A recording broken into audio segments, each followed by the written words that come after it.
Hi everyone. I have to admit that I prefer watching TV with a good stereo system for sound rather than a surround sound system. But for movies, there is one thing that any surround sound system has that would make most stereo systems better, and that is a subwoofer. The raw thump and thunder of movie soundtracks just sounds better with the tactile power that only a subwoofer can add, especially if you're using a pair of small bookshelf speakers. This connection method works for any stereo, even ones without a dedicated subwoofer connector. And you probably won't find it anywhere else because I searched and couldn't find it online. Now this is going to sound weird, but this method came to me in a dream. For the first type of TV that we're going to look at, which is a modern smart TV, we'll use an HDMI-ARC adapter like this one to connect the TV to the stereo. I'll leave a link to one of these in the video description. We'll connect the subwoofer to the same adapter. That way the volume for the stereo and the subwoofer are both controlled by the TV remote control and stay properly balanced regardless of volume. If your TV doesn't have HDMI-ARC, I'll show you what to do later in the video.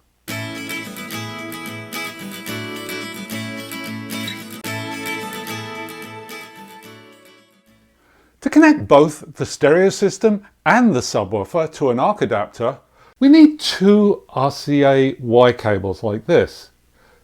Each one has one male RCA connector and two female connectors. To connect up the system, plug a standard RCA stereo audio cable into your stereo and a second one into your subwoofer, red to red and white to white.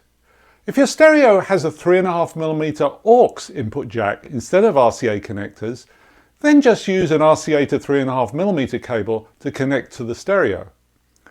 If your subwoofer only has one RCA input, just plug in the red side of the cable or use a single mono cable.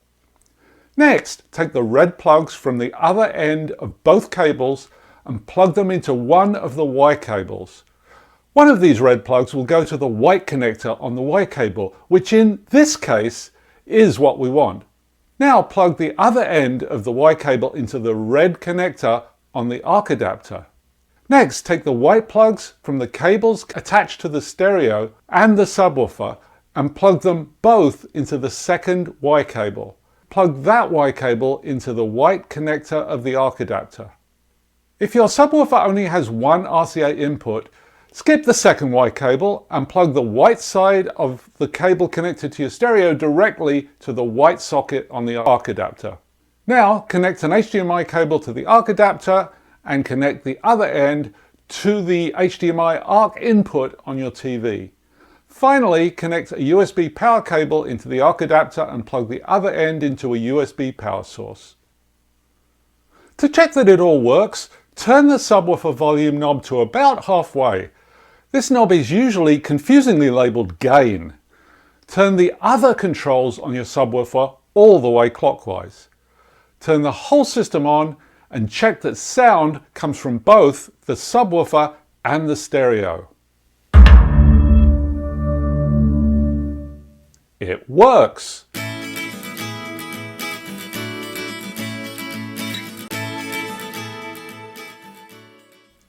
The controls on the subwoofer do have a drastic effect on the sound and need to be set up initially, but once you have the sound just the way you like it, you don't have to touch them again. There are normally two controls on a subwoofer. One is gain or level, and the other will be labelled crossover or frequency. The crossover knob determines which sounds are handled by the subwoofer rather than the main speakers. The trick is to get a smooth blend between the two. You can make fine adjustments to the crossover control by ear, but a good starting point will be to set it to about 100 for little cube speakers, 80 for small bookshelf speakers, 60 for large bookshelf speakers, and 50 for large floor standing speakers. Some subwoofers don't have the crossover knob. They were designed to be sold as a set matched to a specific type of speaker, but they will match just fine with most small speakers. To set the gain knob, choose a program or movie with a lot of low frequency sound. A city street scene with a lot of traffic noise is ideal, or you can select some music that has a really thumping bass drum. Start with the subwoofer volume or gain at minimum, then set the main TV volume to your normal listening level. Gradually adjust the volume level of the subwoofer till you can just hear it distinctly. This is a good initial listening position. It's usually best to get used to the sound for an hour or so before you try to fine-tune the adjustment. If you feel you like a little more thump and rumble, increase the gain level slightly. If you'd like a clearer sound where the dialogue stands out more, then reduce the level slightly. TV shows and movies have a lot of variation in the sound, so if the balance doesn't seem right, it may be specific to a particular show. Make sure that you watch and listen to more than one program or movie between making adjustments. If you can't seem to find the right level, you may need to tweak the crossover frequency knob. If the sound stays muddy or congested until the volume of the subwoofer is so low that it isn't really adding to the sound anymore, then the crossover knob should be turned slightly counterclockwise. If you get plenty of boom and rumble, but it seems to be separate from the rest of the sound and not blend in, then you can turn the crossover knob a little clockwise. A few subwoofers have an additional knob or switch labeled phase. The effect this has depends on your specific room and the positioning of the subwoofer in the room.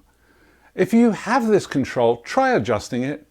You'll likely not notice any change, in which case just leave it in any position. If you do hear a difference, adjust it for the least amount of bass sound and then readjust the subwoofer gain to the desired level.